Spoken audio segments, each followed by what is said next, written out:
भारत को द्वेष करना और पाकिस्तानी को कुचलते जाना, ये पाकिस्तान का दुर्भाग्य बना हुआ है। इसलिए एक बार मैंने जम्मू कश्मीर के अंदर बोलते हुए कहा था, एक बड़ी ऑडियंस थी, सैकड़ों में नहीं हजारों में थी, और मुस्लिम, हिंदुस्तानी मुस्लिम इस्लाम मतावलंबी थे। मैंने पूछा पाकिस्तान की जन्मतिथि क्या है, तो सबने बुलंद आवाज में कहा 14 अगस्त 1947 अर्धरात्रि 12 बजे जन्मा देश। मैंने पूछा अपने प्यारे हिंदुस्तान की, इंडिया की, हिंद की, भारत की जन्मतिथि कौन सी है? तो वहाँ जो सबसे बड़े मौलाना और फकीर बैठे थे, उन्होंने कहा बेटा मैं जवाब दूं? मैंने कहा आप ही कहिए। उन्हें कहा जैसे खुदा आ जन्मा है, ना उसका जन्म है ना मौत है, अपना भारत भी आ जन्मा है, इसको ना जन्म है ना मौत है। मैं 4-5 संकल्पों की तरफ बढ़ रहा हूँ, उसी में अपने भाषण समाप्त करूँगा। उसके बाद यहाँ के सम्माननीय उपराज्यपाल जी बोलेंगे, फिर सिंधु यात्रा का भारत सरकार ने जो डाक टिकट बनाया है उसका लोकार्पण होगा। उसका पहला लिफाफा यहाँ पर 50 रुपए के अंदर बिक्री के लिए उपलब्ध होगा। डायरेक्टर आए हैं, वो उसका प्रबंधन कर रहे हैं। और उसके बाद फर्स्ट फेज संपन्न हो जाएगा। फिर सांस्कृतिक कार्यक्रमों का धुआंधार चलना, और अपने बीच में कुछ राजनीतिक नेतृत्व के लोग हैं। त्रिपुरा से राम प्रताप जी हैं जो वहाँ मंत्री हैं, उत्तर प्रदेश से कपिल अग्रवाल हैं जो उत्तर प्रदेश सरकार में मंत्री हैं, कुंवर पाल जी हैं जो हरियाणा सरकार में मंत्री हैं, वो भी कुछ बात कहेंगे। कुछ संत श्रेष्ठ हैं, छोटे छोटे वचनों में अपने संदेश देंगे। और ऐसे अंत में सब सामूहिक नृत्य करते हुए सांस्कृतिक कार्यक्रमों के बीच में डूबते उतरते चढ़ते इस 26वें महोत्सव को संपन्न करेंगे। आज़ादी के 75वीं वर्षगांठ पर हम सब मिलकर एक संकल्प करना चाहते हैं, पर्यावरण लाएंगे, प्रदूषण भगाएंगे। इसलिए मैं आप सबसे अपील करता हूं, 1 अगस्त से 15 अगस्त तक हजारों हजार लाखों लाख पेड़ लगाएं और ग्रीन भारत का उद्घोष करें। हम में से कोई ना हो जिसने 10-20 वृक्ष नहीं लगाए, और हम में से कोई ऐसा ना हो जिसने 20-50 वृक्ष लगवाए ना हो। और इसलिए मैं कहूँगा प्रदूषण भगाएंगे, आप लोग कहेंगे पर्यावरण लाएंगे। प्रदूषण भगाएंगे, प्रदूषण भगाएंगे। और इसलिए दोनों हाथ खड़ा करके बुलंद आवाज में कहेंगे green Bharat, green Bharat, green Bharat, green Bharat. 15 अगस्त तक हम वृक्ष लगाएंगे और वृक्ष लगवाएंगे और भारत को ग्रीन भारत में बदलेंगे, यह संकल्प करते हैं। भारत माता की, भारत माता की। दूसरा, घर घर तिरंगा। हम अपने परिचितों के घरों पर तिरंगा लगवाएंगे और आगे बढ़ाएंगे। हमने भी 50-100 घरों पर तिरंगा लहरवाया, बाजारों में लहरवाया, दुकानों पर, खेत खलिहानों में लहरवाया, फैक्ट्रियों में लहरवाया। और उसी के साथ साथ तिरंगा लहराना ताकि 15 अगस्त 1947 आते तक 2022 आते तक भारत का हर घर तिरंगामयी है, हर दुकान तिरंगामयी है, हर बाजार खेत खलिहान तिरंगामयी है। तो इसलिए हम भारत को तिरंगा से भरपूर करेंगे। इस प्रकार का संकल्प करने के लिए दोनों हाथ ऊपर खड़ा करेंगे। हम अपने प्यारे भारत को तिरंगामय, nation first, nation last, nation always, इस रूप में रंगेंगे और जोर से इस बात को गुंजाएंगे कि भारत माता की जय, जगत में तिरंगा सदा लहरता रहे। वंदे वंदे वंदे। तीसरी बात, कोई भी कॉलोनी, गांव, बस्ती ऐसी नहीं होगी और शिक्षा संस्थान नहीं होगा जिसमें 1 से 15 अगस्त तक हम तिरंगा लहराना, राष्ट्रगान गाना, जिनकी शहादतों से, बलिदानों से, कुर्बानियों से टूटी फूटी चही वो आज़ादी के कुर्बानियाँ हैं, उनको प्रणाम करेंगे, श्रद्धांजलि देंगे और संकल्प करेंगे। उन्होंने अखंड भारत के लिए बलिदान नहीं दिए थे, अखंड भारत के लिए दिए थे।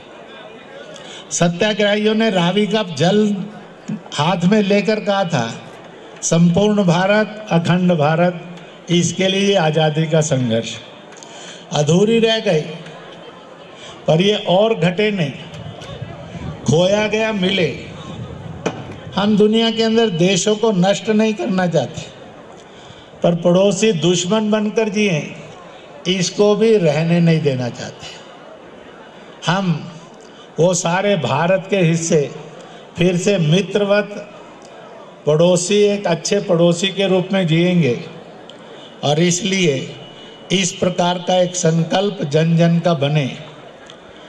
1 अगस्त से 15 अगस्त तक तिरंगा लहराना, जनगण मन गाना, जय हिंद का उद्घोष, वंदे मातरम, भारत माँ गुंजाना, भारत माता की जय, और शहीदों को श्रद्धांजलि देते हुए उनके सपनों को साकार करेंगे, जन जन में इन भावनाओं को फहराएंगे। एक बार दोनों हाथ ऊपर खड़ा करके भारत माता की, भारत माता की, भारत माता की। ध्यान रखना, फिल्मी गाना है, वायदा किया तो। दूसरा भी एक फिल्मी गाना है, प्यार किया तो। ये हीरो हीरोइन वाला मामला नहीं है साहब, देश से और ईश्वर से किया गया प्यार और वायदा है।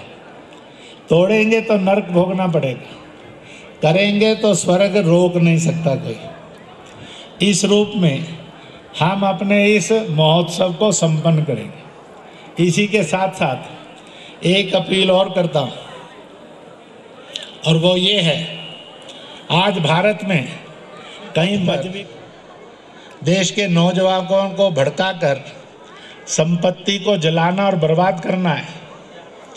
कहीं पर और कुछ चीज़ों के कारण आज उत्पात है। भारत की संस्कृति ने विश्व को एक संदेश दिया है, अपनी अपनी जाति और धर्म का स्वाभिमान रखिए, सब फॉलो करिए, पर दूसरे की जाति को नीच मत कहिए, दूसरे के धर्म में दखल देकर आलोचना मत करिए। अगर रसूल का सम्मान पे है तो फिर मूर्तियां तोड़ने वाले का अपमान, उसको भी सजा कौन देगा? इसलिए रिस्पेक्ट टू ऑल, हो सके तो ज्वाइन ऑल। अगर हरेक के तीर्थ त्योहार में, फंक्शंस में सब धर्मों के लोग सम्मिलित होंगे तो हमें बांटेगा कौन, भड़काएगा कौन और लड़वाएगा कौन? शैतान हारेगा, इंसानियत, मानवता यानी भारतीयता जीतेगी। इसलिए इस सिंधु उत्सव में हम ये प्रस्ताव पारित करना चाहते हैं, प्रत्येक अपने जाति और धर्म का स्वाभिमान रखे, दूसरे की जाति और धर्म की आलोचना, निंदा और दखल ना करे।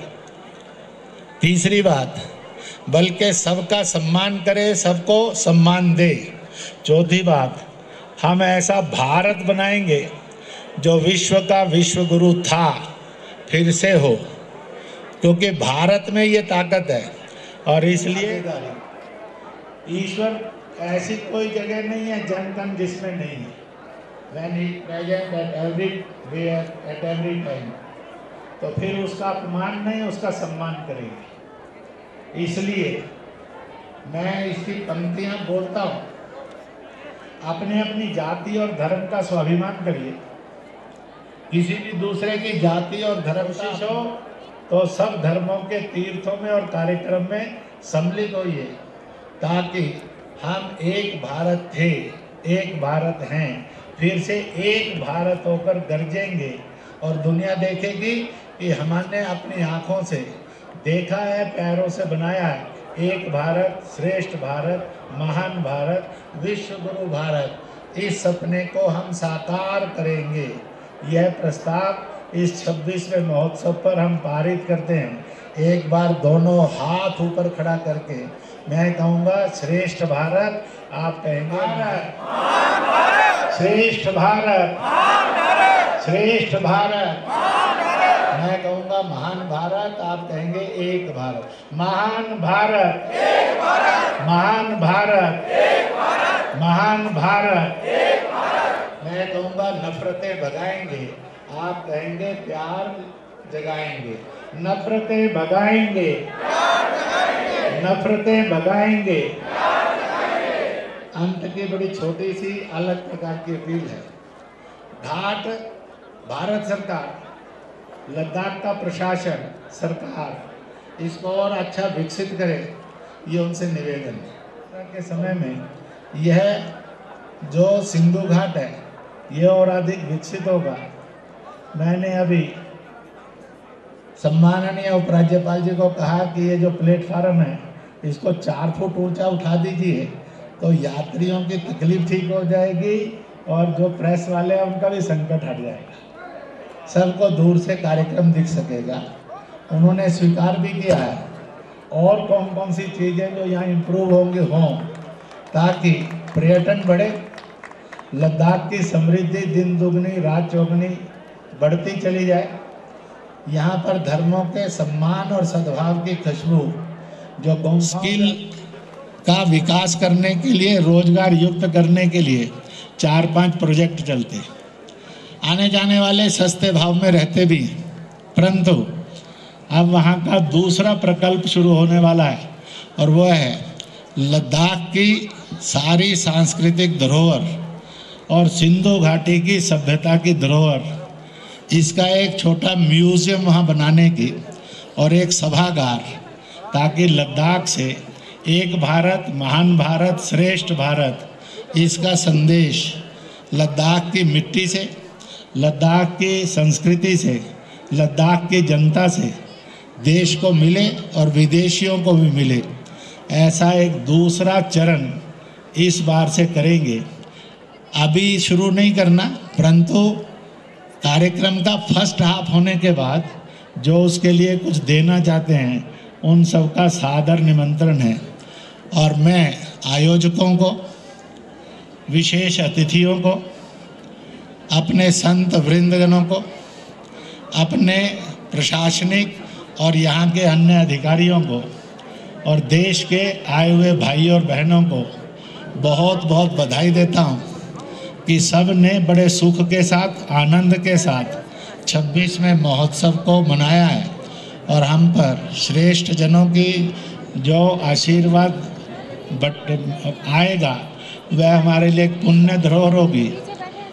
बोल देवता आत्मा हिमालय की, देवों के देव महादेव की। तो बहुत बहुत बधाई, बहुत बहुत बधाई, बहुत बहुत बधाई।